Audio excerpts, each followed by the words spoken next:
Maraming Christian, hindi po nag-i-struggle sa kakulangan ng vision. Naniniwala ko maraming Christians ang nag-i-struggle dahil kulang sa surrender.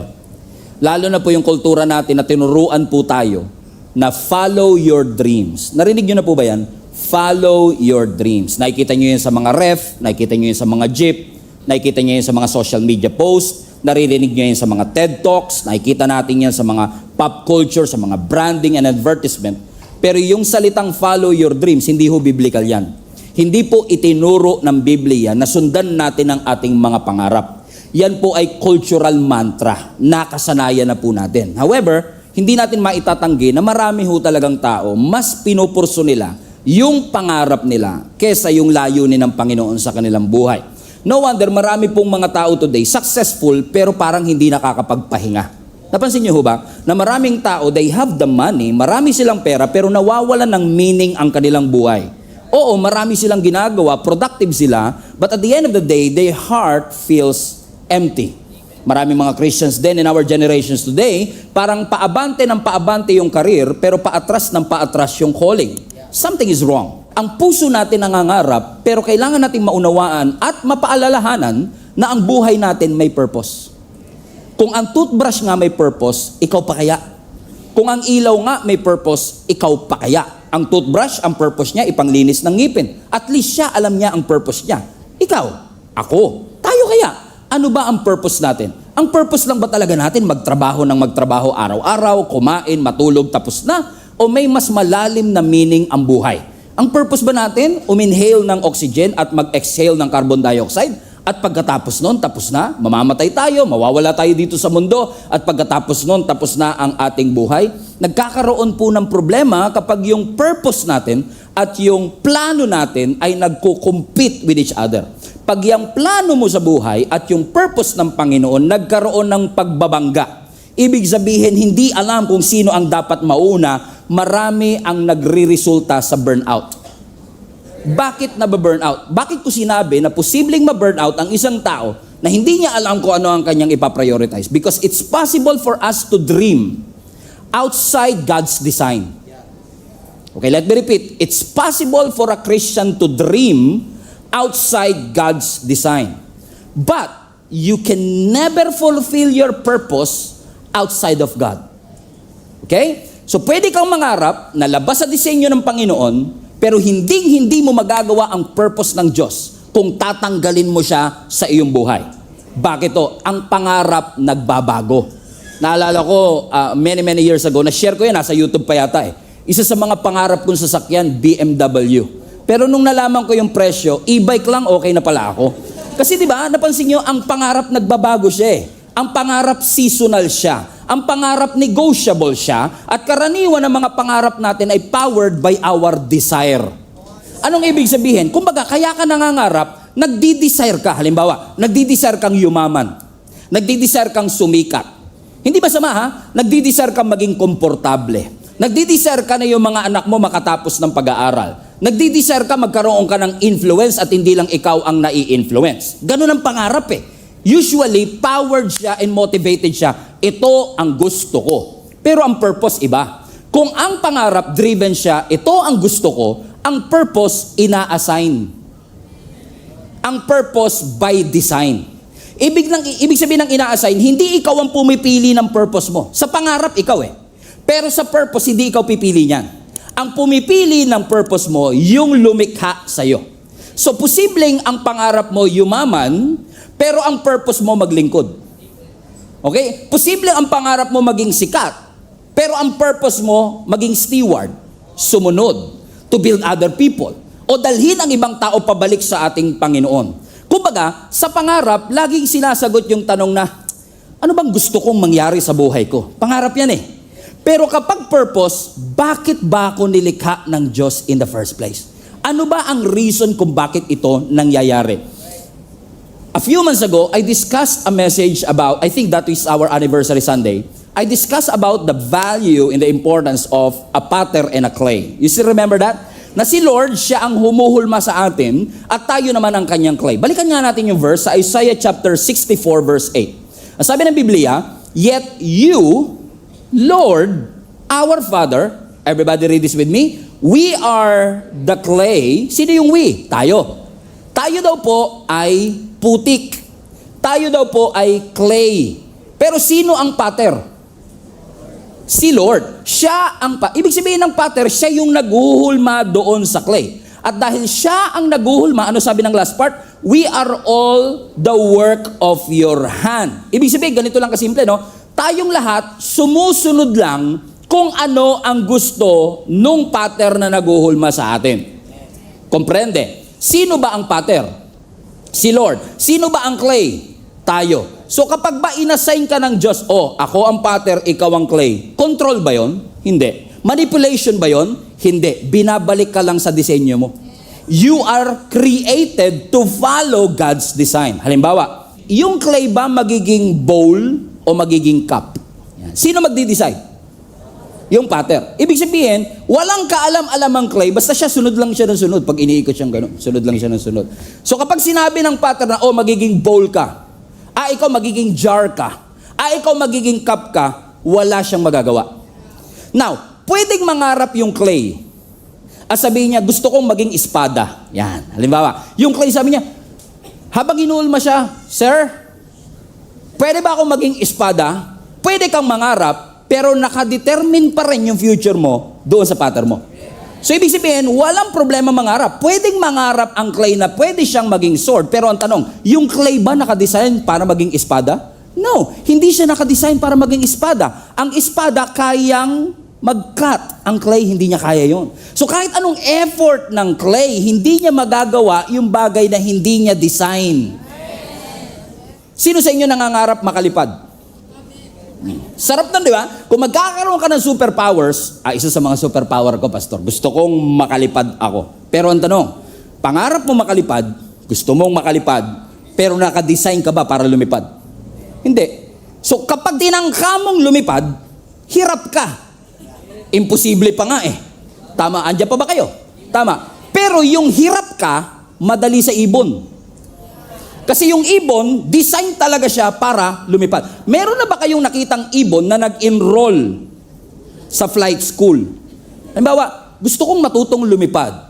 Okay? Paglipad 101. Ayan. May ganyan ba? May lesson ba ang ibon para sa... Wala. Kumbaga, nung ipinanganak siya, kahit hindi niya pa na-try lumipad, once na pinakawalan siya dahil built-in sa kanya yun.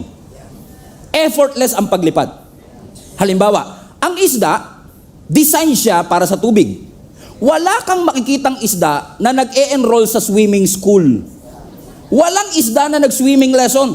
Lahat ng isda, naturally, based on design, bigla na lang silang lumalangoy. So, ibig sabihin, kung ang ibon lumilipad, ang isda lumalangoy, hindi mo pwedeng pagbaliktarin. Bakit? Ang isda, unless flying fish, pwedeng makalipad, pero for a while nga lang eh. Pero yung ibon, hindi mo siya pwedeng palanguyin at hindi siya makaka-create ng hininga doon. Pero pagkapaliparan ng usapan at ibong ka, kayang-kaya ko yan.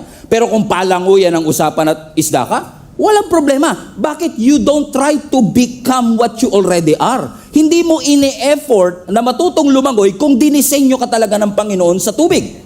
Naunawaan niyo sinasabi. Bakit? Depende sa design ng Diyos. That is why, kapag may design, ibig sabihin may designer. Napakalalim nun. Tama? Lahat ng design, ang may pakananyan, yung designer. So kung tayo ay may design, ang tanong, sino ang designer ng buhay natin? Sino ang nag-design na para ka dito, si Pastor Stephen ay para dito, kasi yes, pwede mong turuan ang ibon para lumipad. Pero sa totoo lang, kahit hindi mo siya turuan, bigyan mo lang siya ng space, lilipad siya. Ang isda, hindi mo kailangan turuan lumangoy. Ilagay mo lang siya sa tubig, matututo siya lumangoy. Bakit? Yun ang kanyang desire. Hindi siya kailangan mag-effort. And I realize one thing. Kaya maraming tao ngayon ang pagod, anxious, pressured, hindi dahil mahirap ang buhay.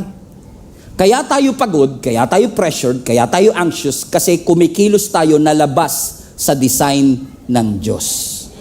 At pag kumilos ka na labas sa design ng ating Panginoon, kahit mag-effort ka, kung hindi mo yung design, hindi mababago ang function mo.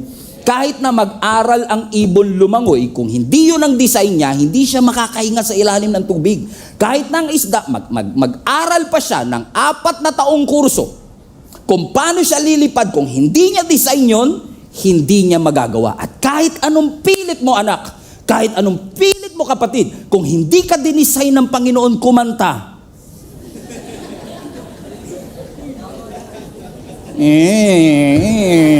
Pastor, gusto kong kumanta. O sige na, gusto mong kumanta, pero tanongin mo, gusto ba namin? Yun muna ang tanong sa... Sabi mo sa katabi mo, wag mo na pilit. Sabi mo, parang hindi nyo sinabi Amen? Kasi, halimbawa, kung talagang hindi ka kumanta, pag nag-effort kang mag-aral, may improve ba performance mo? Yes, may improve ang performance mo, pero hindi mo marere-write ang design ng Panginoon sa iyo. Even though you try harder, you work harder, you train longer, you push deeper, you can never do what God has not designed for your life. Kaya kung maraming mga tao ngayon ang pagod, pressured, and anxious, not because life is hard, but because you are operating beyond God's design, posible kaya mga kapatid na maraming tao these days na pagod na pagod. May mga kalala ba kayong ganyan na pagod? And usually, pag may mga kilala tayong napapagod, ano ang usual temptation? I need to motivate this person. I need to challenge these people. Pero what if hindi talaga motivation ang kailangan niya? Kundi ang kailangan niya, alignment. Nawala siya sa design, kailangan mo siyang ibalik dun sa alignment. Ibalik siya. Saan ba talaga siya tinawag ng Panginoon? Kasi pag pinipilit mo, mapapagod ka talaga Amen ba mga kapatid? For example, sino sa inyo nag-exercise? Exercise, ganito tayo. Exercise, di familiar no? Pastor naman kasi December, ngayon talaga natin pag-uusapan yung exercise. Di ba pag nag-exercise kami, treadmill na tinatawag, no? Sa treadmill, tumatakbo ka dyan. Kahit gaano kabilis ang takbo mo, after 1 hour, nandun ka pa rin. Kahit pagpawisan ka, nandun ka pa rin. Bakit? Sweat doesn't guarantee progress. Sweat doesn't give you direction. Hindi porket pinagpawisan ka dahil sa effort mo, mabibigyan ka niya ng direksyon. Hindi porket pinagpawisan ka dahil sa effort mo, ay aabante ka na. Bakit? Hindi siya designed for that. Amen? Katulad natin, kahit anong training natin, kahit anong effort natin, nagwo-work lang ang training, nagwo-work lang ang effort kapag siya ay under sa design. Kilala niyo si Moses? Si Moses, ang calling ng Panginoon sa kanya, he's going to be a deliverer, a leader. Everybody say leader. Si Moses, magiging leader siya ng nation of Israel, but Moses ran away from leadership. He tried to run away. Now question, yung effort niya bang tumakbo doon sa pagtawag ng Diyos, nabago ba yung pagtawag ng Diyos? Hindi. Kahit anong takbo mo, kung nakadisenyo ka para doon, hindi mo matatakbuhan. Kahit na natatakot ka mawawalan ako ng kaibigan, natatakot ka mawawalan ako ng negosyo, natatakot ka mawawalan ako ng trabaho, kung yon ang design mo. Yung nakatayo sa harap nyo, takot din ako mawalan before. Takot ako mawalan ng trabaho. Takot ako na hindi magkaroon ng magandang future. Pero kapag ka yun ang design ng Lord, hindi mo siya matatakbuhan. Si Jonah, for example. Binigyan si Jonah bilang propeta ng isang assignment para siya ang magbigay ng balita sa Nineveh. Anong ginawa ni Jonah? The runaway prophet. Come on now. Anong ginawa ni Jonah? Tumakas sa Panginoon. Question, nung tumakas ba siya, nabago assignment niya? Hindi! Kahit na tumakas ka, hindi magbabago assignment mo. Sabi mo sa katabi mo, parang ikaw topic ka. Amen? Kahit anong takas mo, kahit anong iwas mo, pag yun ang assignment mo, mapapagod ka lang, magbabayad ka lang, tatagal ka lang, pero hindi mo matatakasan ang pagtawag ng ating Panginoon.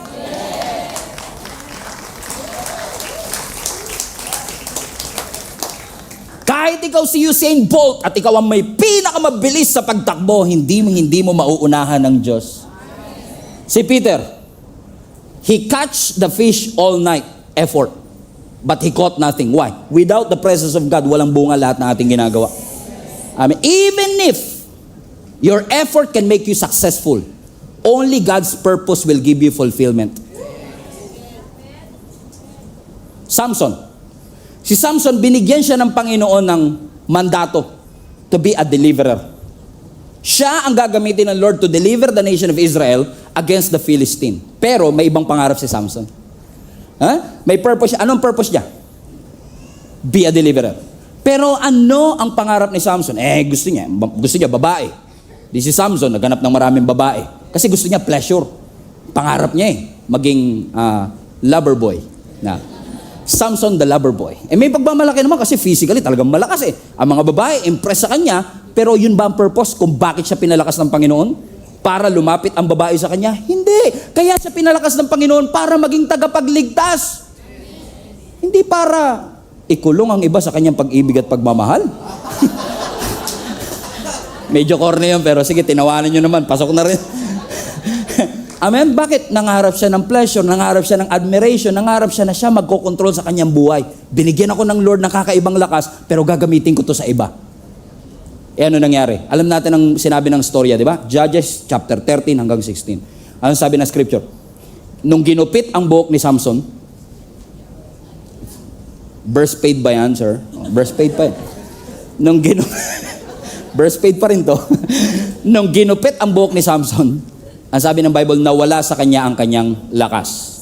Pero ang question, nasa buhok ba talaga ang kanyang lakas? Hindi. Kasi, kaya siya nawala ng lakas, hindi dahil umiksi ang kanyang buhok, kundi dahil iniwanan siya ng presensya ng ating Panginoon. Bakit? Kakahabol niya ng gusto niya, nawala sa kamay niya yung tunay na kailangan niya. Presence of God. What good is it that you gain the whole world, but forfeited your own soul? What good is it na nakuha mo lahat ng magagandang bagay sa mundo? Nabili mo ang pinakamahal na kama, pero hindi ka pa rin makatulog. Ang dami-dami niyong pagkain, wala kang gana. Why? Because food doesn't guarantee appetite. A good bed doesn't guarantee a good sleep. Vacation doesn't guarantee rest. Lalo pag ikaw magbabayad, hindi ka talaga mapapahinga. Kasi maya't maya, pambayad. Sabi mo sa katabi mo, vacation pa more. Amen? Because he chases what he wants, he loses something that is important to him. And that is his calling, his purpose. And that is the presence of God. Ba't pa kasi ang Panginoon, Pastor, nakikialam pa sa mga plano ko sa buhay? Ba't hindi na lang tayo hayaan ng Diyos na mag-succeed using our own terms? Ba't pa kailangan ng Diyos makialam sa mga plano ko sa buhay? First things first, sino nagbigay ng hininga sa'yo? Kasi minsan, nakakalungkot minsan huwag kayo magalala, hindi kayo taga ibang location, taga ibang bansa. Kasi mga nandito ngayon, mga sobrang lapit nyo kay Lord, candidate kayo sa kanang kamay ni Lord. Sobrang bait ng buhay ninyo, na hindi kayo nagkakamali. Na minsan si Lord, ginagawa nating alternative. Yung parang, Lord, ito na schedule ko sa 2026, singit ka na lang kung kailan mo gusto. Hindi sinabi ng Bible, i-add mo si Lord sa schedule mo. Ang sabi ng Bible, seek Him first. Okay? And all these things. You have to understand something, mga kapatid, and I say this with love and humility. Life is more than just work. Ang buhay hindi puro trabaho lang. Hindi puro tulog lang. Ano kapag ang buhay mo puro trabaho pero walang meaning? Mapapagod ka. Kailangan lahat ng ginagawa natin may rason. Lahat ng ginagawa natin may meaning. Kasi pag may meaning ang isang bagay, na-appreciate mo. Pag may meaning ang isang bagay, may malalim na dahilan. At pag may malalim na dahilan, kahit pagod ka, ipahinga mo, babangon ka. Pero pag exhausted ka na, pag empty ka na, yun ang pinakadelikado sa lahat. Pag empty ka na, mahirap na yun eh. Kasi wala ka ng drive, wala ka ng soul, wala ka ng motivation that you forfeited your own soul. And don't think for a moment na kapag may hiningi ka sa Diyos at hindi niya binigay, sasabihin mo kaya hindi binigay ni Lord yun, baka masyadong malaki yung dreams ko. No, God is not intimidated with your big dreams. Walang pangarap ang tao na mas malaki pa sa ating Panginoon. Kahit yung pinakamalaking pangarap mo, maliit yan sa harapan ng Panginoon. Kung maliit lang pala, Pastor, ba't di binibigay ng Diyos? Hindi binibigay ng Diyos yan dahil masyadong malaki para sa Kanya. Hindi binibigay yan kasi masyado siyang maliit kung ikukumpara sa purpose mo. Sabihin mo sa katabi mo, don't settle for less. Anong ginagawa natin? Habol tayo ng habol sa mga pangarap natin. Napansin nyo ba yung pera kapag hinahabol nyo, lalong tumatakbo? Tuwan-tuwa ka, sabi mo, malapit na yung 13-month pay. Wala pang 13 hours.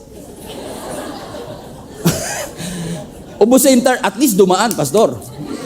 Kakahabol mo ng pangarap mo, mag-isa ka na lang, sino magsusustain sa'yo pag nagsosolo ka kakatupad ng pangarap mo? Akala mo ba madaling tuparin ang pangarap? Hindi madaling tuparin ang pangarap. Kaya nga po siya pangarap eh. Hindi siya madaling tuparin. So kung tutuparin mo siya mag-isa, pag kailangan mo ng tulong, sino tutulong sa'yo? Wala. Mag-isa ka. Sino magsusustain sa'yo ngayon? mag-isa ka din. Pero pag ang pinurso mo purpose, God is committed to have a responsibility for your future. So, hindi ikaw magsusustain sa sarili mo. Ang Diyos mismo ang magsusustain sa iyo. Amen? I did not do this in previous service and I've done this illustration a lot of times, but I will do it anyway. Okay? Kasi ang mga pastor naman paulit-ulit. If you have a Bible, open to Psalm 23 verse 6. Ang sabi ng scripture doon, blessings and mercy shall follow you all the days of your life, and you shall dwell in the house of the Lord forever. Blessings and mercy. Sino sa inyo gusto nyo ng blessing? Ulitin ko, sino sa inyo gusto nyo ng blessing? Sino sa inyo gusto nyo ng mercy? O dahil gusto mo ng blessing, hinabol mo. Gusto mo ng blessing, pinangarap mo. Pero yun ba ang design? Sabi ng Bible, blessings and mercy shall follow you. For example, si Jenny tawagin ko, pinakamaganda babae sa balat ng lupa.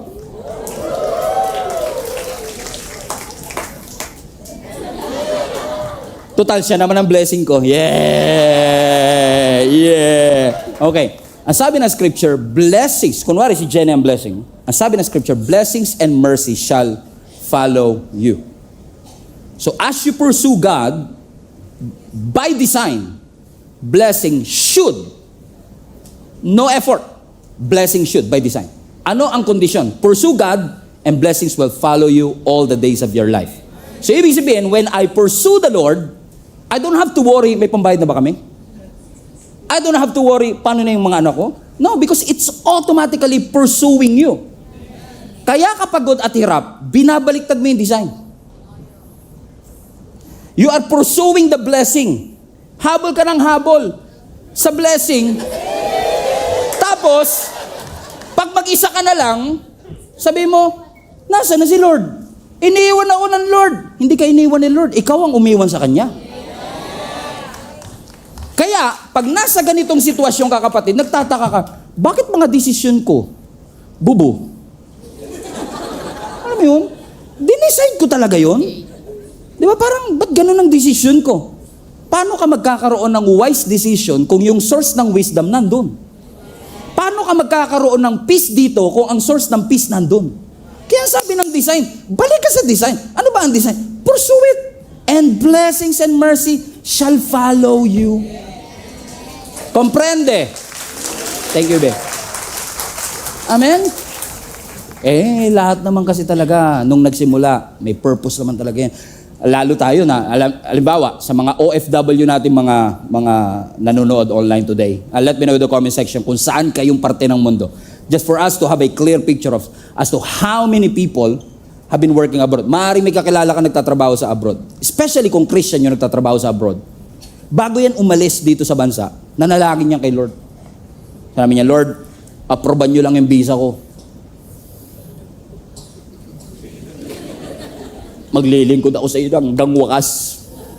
Actually, Lord, para mapatunayan ko seryoso ko, yung kalahati ng sweldo ko. Yan, Lord, 50-50, Lord, kalahati ng sweldo ko, itutulong ko para sa construction ng Gia Kamanaba Worship Hall.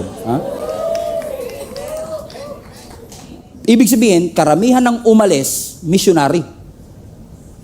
May mission. Tama? Pagdating.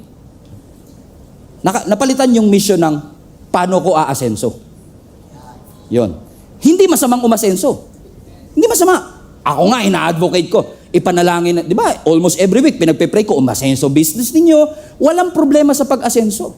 Pero ang problema kasi, 2 years ka na ron, 2 years ka na ron, okay. 2 years ka na ron, pero imbis na yung calling mo nag-upgrade, appliance mo nag-upgrade. Hindi masama na ma-upgrade ng tulad kayo, kakabili nyo lang ng oven this week dahil sa bonus nyo eh. Bumili kayo ng rep na 2-door. Diba? Walang problema. Pero teka lang, ano ba talaga ang purpose? Ba't mo siya pinag-pray in the first place? Hindi ko kasi nung nangako ka naman kay Lord, wala naman ako dun eh. Kaya ikaw lang naman yung nangako. Hindi kita pinilit na mangako kay Lord. Ikaw ang nangako kay Lord. Sabi mo, Lord, ibibigay ko ang buhay ko sa iyo. Kaso, pagdating doon, nakalimutan mo na yung assignment mo. Nakalimutan mo na ang purpose mo, why you are there in the first place. Kaya parang dati, hindi kayo tatagay ibang church to, no? Kaya parang sinasabi mo, Lord, gamitin mo ko, Lord, gamitin mo ko. Nung meron ka na ng mga pangarap mo, Lord, i-maintain mo to, Lord, i-maintain mo to. Pero where was God when you are planning for all of these things? It was not even included. For example, dito sa church, may mga sitwasyon dito na minsan magtataka ka talaga, talagang totoo yung love is blind eh. Alam niyo ibig sabihin? Pag kinilig talaga, hindi na nakikinig. May kilala ba kayong gano'n? Yung pag kinilig na, wala nang kinig-kinig yan. Tuloy yan, tuloy, di ba? So, dito, talagang minsan pagka, alam mo yung mga red flag na, alam mo na ano di ba? May problema, yung ganyan. Pero minsan, pag in love ka, di mo napapansin yun. Kaya kailangan mo ng mga kaibigan na magsasabi sa'yo na, hinay-hinay ka, pag-pray mong mabuti yan. Pero ano mangyayari? Dahil mahal na mahal mo, hindi ka makikinig. E tituloy ka, bam, mahal mo eh. After 6 months, nag-break kayo. Niloko ka. Aroy. Aray mo. Bakit ko sinabing aray mo? Kasi pag nasaktan na broken heart, yung nakalimutang leader, babalikan. Pastor, heartbroken ako. Kung ako yon, ang sarap sabihin, nung kinilig ka, di ako kasama. Tapos ngayong heartbroken ka, sasama mo ako. Bala ka dyan. Bakit? Minsan tayo, pag nagpaplano, may sarili tayong mundo, pero pag may problema, Lord, nasan ka? Yun ang problema. Yan ang problema. Tignan mo katabi mo, duguan na eh. O naalala nyo po noon, marami sa inyo dito, dati kayo nanonood sa live stream. Dumaan ang video ng Gia Kamanaba. Kaya napanood ninyo, one day sinabi nyo, ay may simbahan pala doon sa Caloocan, aatin ako. Noon, naalala nyo pa, nung hindi ka pa umaatin, dito, in person, nanonood ka ng live stream. Kada post, share. Pam. Kada may post, pupusuan mo yan. Pam. At kahit online yung service, nanonood ka lang online ha, yung puso mo, present na present. Present eh. Tapos nakaating ka in person. Present ka na ngayon in the flesh, pero absent naman yung commitment. Something is wrong. Napansin nyo? May nagbabago eh. Question, nagbago ba sa service natin? Sunday pa rin naman tayo. Walang nagbago sa service. Ibig sabihin, walang nagbago through the years. Ay, meron pala. Yung priority mo. Nagbago. Nakalimutan na natin. Sabi ng Bible, seek first His kingdom and His righteousness, and all these things shall be added unto you. Alam niyo, ina-expect ko na yung message na to, hindi amenable. At pwedeng sasabihin nila, Pastor, minsan ka na nga lang nandito. Yan pa yung message mo. Pero tatay niyo ako eh. Responsibility kong paalalahanan kayo na meron kayong layunin at meron kayong purpose sa inyong buhay. Naalala mo nung hindi ka pa naglilingkod kay Lord, sabi mo, Lord, kahit anong role, sige Lord, bibigay ko. Tapos nung may role na, masyado naman demanding tong role na to. Lord, kahit saang ministry, nung nasa ministry na, matagal pa ba yan? Because somewhere along the way, nakalimutan natin na kapag naglingkod, may sakripisyo. Nakalimutan natin. Akala natin comfortable lahat. Akala natin mabait ang lahat. Naalala mo dati, hindi ka uma-absent sa church. Hindi ka uma-absent. Sabi mo, pag God first. Di ba, naalala mo yun? Sabi mo, sarado ang tindahan pag Sunday. Kasi para kay Lord to. Outing, di ko mag-outing. Sunday. Kayo yun ha, kayo yun. Huwag niyo ako damay. Di ba? Ikaw naman nangako nun eh. Diba? Pero recently, di ba, napapansin mo, diba, pag may mga long weekend. Diba? Sabi mo, maganda magbakasyon dito ah. Hindi masama ah. Hindi masama. Pero minsan, di ba? I mean, family first eh. O di nasa family na. Di nandun ka na sa resort, di ba? Say, woo! Habang nagagaganong ka, kami dito nakaganon, di ba? Kami rito nag-worship, ikaw ganun-ganun ka sa swimming pool, di ba? Saya mo eh. Di ba? Hindi natin pinipigilan. Kasi nga, pamilya yan eh. Di ba? Walang problema. Lalo kung yan lang talaga oras ninyong pamilya eh. Pero alam mo na ang services natin every Sunday, 5 yan sa online. Meron pa yung Monday ng gabi. So alam mo may oras ka pag Monday, tapos na yung outing nun ah.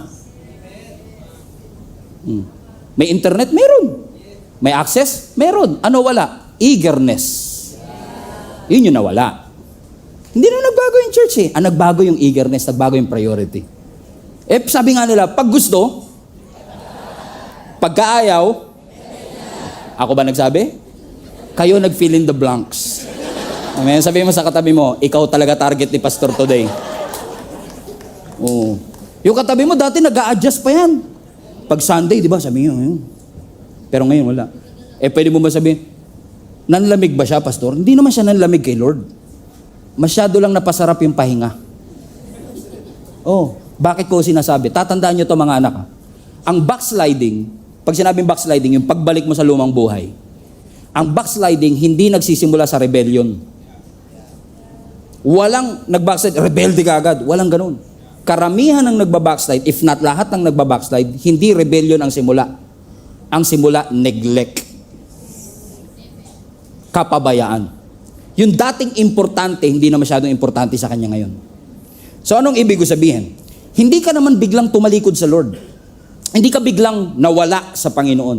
Unti-unti mo lang tinigil yung dating ginagawa mo para sa Kanya. Kaya ang sabi ni James, are you still with me? Sugatan ah.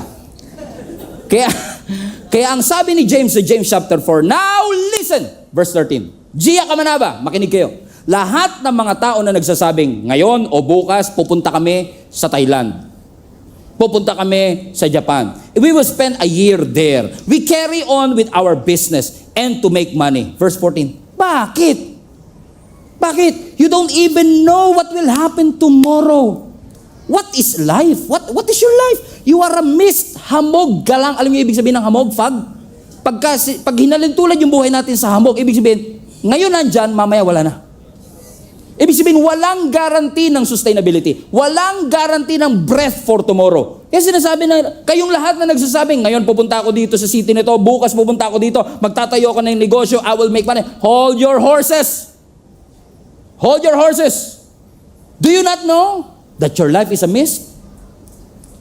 Hindi nyo ba na-realize na wala kang control sa oras mo, anak? Hindi mo hawak ang oras. Ang may hawak ng oras natin, ang Diyos. Hindi mo hawak ang karir mo kahit gaano ka kahusay. Hindi ikaw may hawak ng karir. Hindi ikaw ang may hawak ng iyong negosyo. Hindi ikaw ang may hawak ng bangko sa Pilipinas. No. Only God is the true source of everything. Amen? Let's go back to verse 13. Can I take a few minutes to digest these verses for you? Just one verse. I promise you it will be worth it. Wala naman kayo magagawa. Dito na tayo. Diba? So pasinin nyo to. Now listen, you who say today or tomorrow, we will, highlight this part, we will go. Everybody say we will go. So sasabi ni James, kayong lahat na nagsasabi ngayon, gagawin namin to, bukas, gagawin natin. Bukas, dito kami pupunta. We will go. Everybody say, we will go. What does it imply? We will go. It implies what? Movement. Gagalaw ako. Pupunta ako dito. Sabi niya, we will go. Pero ang sinabi ng scripture, we will go. Depends on kung ialaw ni Lord. Hindi, no? Sabi lang, we will go. So, ibig sabihin, yung kanyang direction ay self-initiated. Ako nag-initiate kung saan ako pupunta. So, ano naging basis ng decision? Preference. Ano naging basis ng decision? Opportunity. Ano naging basis ng kanyang decision? Ambition. Discernment. Pag tinignan mo, we will go, mukhang confident. Pero may submission ba? Come on? May submission ba kay Lord? No. Next, we will go to this or that city and spend, highlight this part, spend a year there. Ano ibig sabihin ng spend a year? Bakit hindi sinabing spend month or I will spend my day there?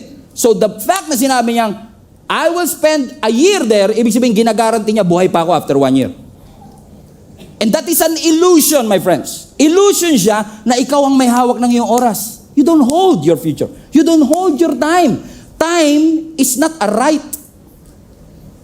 Hindi nating karapatan bigyan ng Diyos ng oras. Mercy ng Diyos kung ba't buhay pa tayo. Grace ng Lord kung bakit pa tayo nandito. Regalo ng Diyos ang oras. At kung regalo siya, dapat siyang i-steward. Dapat siyang i-manage ng tama para sa kanyang kaluwalhatian. So kasi sinasabi, we will go and we will spend 1 year there. Let's continue. And we will carry on with our business. Ibig sabihin, ina-assume mo na kapag nag-effort ka sa negosyo, magsasucceed ka. So ibig sabihin, ang skills mo, nasaan ang tiwala? Sa sarili. Nasaan ang tiwala? Sa network. Nasaan ang tiwala? Sa experience. Productive, pero nag-pray. And last, sabi doon, and we will make money. Everybody say, make money. So, ibig sabihin, nag-business, ito naman ngayon ang resulta. Now we have the money. So, ibig sabihin, hindi lang siya confident na buhay pa siya after 1 year, posibleng may confidence din siya sa resulta that if I work hard, I will earn money. Hindi siya sinabing there's a possibility that I will earn money. Is it as if like money is a right? No, it is a mercy of God. So what will happen kung makakakuha ka ng pera pero hindi mo ipinanalangin? What will it develop in your heart? Di ba pride? Di ba? It will develop pride in you kasi isipin mo, it is my skill. It is my network. It is my connection. Is God condemning money? No. Hindi kinokondemn ng Lord ang pera. Nire-rebuke ni James at ng Diyos yung entitlement sa ating puso na we think that it is because of our skills and connection that we have all of this. We don't. Only through His grace, meron tayo nito. So ano ba sinasabi ni James? Ibig sabihin, Pastor, hindi na ako magpaplano? No. Hindi against ang Lord sa planning. Against ang Lord sa pride. Against ang Lord sa entitlement. So kinokorek ng Lord, hindi yung plano. Ang kinokorek niya, anong tono ng plano mo? Asan ang Diyos sa plano mo? Asan ang Diyos sa iyong mga pangarap? Against ba ang Lord sa negosyo? No. Against ba ang Lord sa wealth? No. Against ba ang Lord sa pera? No. Si Jesus nga may treasurer. Ba't ka may treasurer kung walang treasure? So God is not against wealth. Amen? Ang Diyos hindi siya against. Against siya kapag yung success mo self-sufficient. Feeling mo, ikaw ang may pakana. So anong nangyari? Si Lord ngayon, consultant na lang. Hindi na siya ang tunay na may-ari. Kinokorek lang ni Lord. Yung business mo, hindi sa iyan. Kay Lord yan. Huwag mo siyang gawing consultant. Siya dapat ang number 1 sa sinasangguni natin. Kaya kapag sinabi ng kultura sa atin, follow your dream. Everybody say, follow your dream. Follow your dream. Is that right? No. Don't follow your dream. Submit your dreams to God. Huwag mong sundan ang pangarap mo. I-submit mo ang mga pangarap mo sa ating Panginoon. Kasi yes, ang Diyos hindi siya against sa pangarap. Si Joseph nangarap, si Daniel nangarap. Hindi against ang Diyos na ikaw ay mangarap. Pero ang sinasabi lang ng Lord, yung pangarap na meron ka, i-offer mo sa Panginoon. Yung pangarap na meron ka, i-submit mo sa Diyos. Question, sino sa inyo willing mag-submit ng inyong mga dreams sa ating Panginoon? Ulitin ko lang, sino sa inyo ang willing mag-submit ng kanyang mga pangarap sa ating Panginoon? Taas kamay, taas kamay, taas kamay. Okay, third time is the charm. I'm setting you up. Clue. I'm setting you up. Sino sa inyo willing na isubmit ang inyong mga pangarap sa ating Panginoon? Sure? So pag sinabmit mo yan, papayagan mo ang Diyos na i-inspect yung pangarap mo.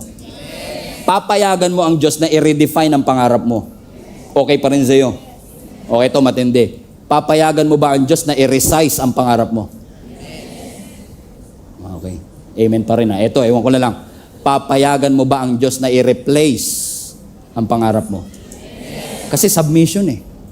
Ibig sabihin, siya talaga ang masusunod. Kaya sabi ng Proverbs chapter 19, many are the plans in a person's heart, but it is the Lord's purpose that prevails. Many are the plans in a person's heart, but it is the Lord's purpose that will prevail. Maraming plano yung katabi mo para sa 2026. Nagpaplano na yan magpakasal. Kahit wala pang jowa. Hibang. Boyfriend muna bago kasal, pabir. Joke lang. Nagpaplano tayo para sa 2026. Kaya sabi ng scripture, many are the plans in a person's heart, but it is the Lord's purpose that will prevail. Look at the screen. Look at the screen. Look at the verse. Look at the contrast. Plan, purpose. There is a plan, there is a purpose. Pero hindi lang yung plan and purpose ang contrast. Pati yung dami may contrast. Sabi ng Bible, many are the plans, but we only have one purpose. Now naman, many are the plans in man's heart, but it is the Lord's purpose that will prevail. Anong ibig sabihin ng contrast na ito? Look at the screen again. Highlight that part, plan. Yung plans na yan is actually from the Hebrew word machshaboth. Okay, everybody say machshaboth. Now, hindi lang to basta nagplano ka. Pag sinabi mong machshaboth, ibig sabihin nun, inisip mo siya. Nag-strategize ka na. Kinalculate mo na. Kumbaga, hindi pa dumarating, calculated mo na by the age of 30. Ganyan. Nagpaplano ka na. Hindi masama. Pero yung sinasabi dito, marami tayong mga calculations na yung puso natin naging pabrika ng napakaraming options na meron ka. Pero, ang sabi ng scripture, marami ka mang makshaboth in your heart, but it is the Lord's purpose. Ano yung purpose sa Hebrew word? Etsa. Matraffic dyan ngayon. Amen? Marami ka mang makshaboth, but it is the Lord etsa that will prevail. Anong difference? Ang makshaboth, maraming thoughts, maraming strategy, maraming calculation, but it is the Lord's purpose that will remain. It is the Lord's purpose that will stand. It is the Lord's purpose that will outlast you. It will outlast. So listen, church. Based on that context, balik na yung verse 13 na. So, listen, church. Kayo na nagsasabi na, today and tomorrow, highlight everything. We will go. We'll spend a year. We'll carry on a business. We will make money. Look at the screen. We will go. We will spend a year. We carry on a business. We make money. You see it? We will go, spend a year, carry on a business, make money. What is missing on that verse? Walang Diyos. May plano, pero wala ang Diyos sa kanyang mga plano. Kaya ang sinasabi ng writer na si James, pwede kang magplano na, we will go here, we'll spend a year there, carry on a business, and make money. Verse 14, bakit? Hindi mo ba alam na, highlighted part, hindi mo ba alam? Alam niyo ibig sabihin ng Greek word yan? You know nothing. Hindi mo ba alam kung ano mangyayari kinabukasan? Ang buhay mo para lang hamog. It will appear for a little while and then it vanishes. That's what he is saying. Hindi masama magplano, pero teka, nakalimutan mo ba na wala kang control sa bukas? Hindi mo alam. You don't know. That's the dilemma. Hindi mo alam. Plano ka ng plano, pero hindi mo alam kung buhay ka pa bukas. Hindi mo alam kung ano ang mangyayari bukas. Bakit? Si Lord lang nakakaalam. Kasi iyan ang faith eh. Ang faith kasi, hindi ka bibigyan ng estimated time of arrival. Sabihin ng Lord, guarantee at the age of 35, may asawa ka na. Scam yun. Diba? Si Lord ba yata tayo nagsabi siya? Sabi ni Lord 32 lang daw, magkakaasawa na ako. Diba, scam? Bakit? Nilalagyan mo ng estimated time of arrival, nilalagyan mo ng expiration date. Pero ang Diyos hindi nagbibigay ng ETA. Ang Diyos nagbibigay ng direksyon. By this season, ito gagawin mo. That's the difference. Can you show the picture, please? Anong difference ng compass tsaka ng Google Maps? Ang Google Maps, bibigyan ka ng estimated time of arrival. Ang Google Maps, nakaplanado na, dito ka kakaliwa. Nakadetermine na, darating ka 4:40. Ang compass, hindi niya mabibigay yun. Ang mabibigay lang ng compass, direksyon. Tinatrato natin minsan ng Biblia, Google Maps. Kaya ka frustrated eh. Kasi hindi ipapakita ng Lord sa iyo ang lahat ng daratnan mo. Pero ang ipapakita niya, yung susunod na direksyon. North, south, east, or west. Kaya pala sabi ng Bible, your word is a lamp unto my feet and a light unto our path. Bakit? Ang word of God, hindi po siya spotlight sa kinabukasan. Siya ay lampara para sa susunod mong hakbang. Ang ipapakita ng Lord sa iyo was the next step. But will you be able to trust God? Hindi sinasabi ng Lord, wag ka magplano for the next year. Nagpaplano ang church, nagpaplano ako, lahat tayo nagpaplano. But where is God in the middle of all of this? Is there at least a sign na sinasabi mong, Lord, ang gaganda ng mga plano namin, pero kung hindi mo to loloobin, hindi naman to mangyayari. Plano namin mag-open ng ganito sa next year. Plano namin gawin to sa next year. Naalala nyo, plano natin ngayon dapat nasa pure gold na tayo? Ano nangyari? Plano o purpose? May blueprint pa yan May blueprint na nga, hindi pa nangyari. Bakit? Si Lord lang nakakaalam.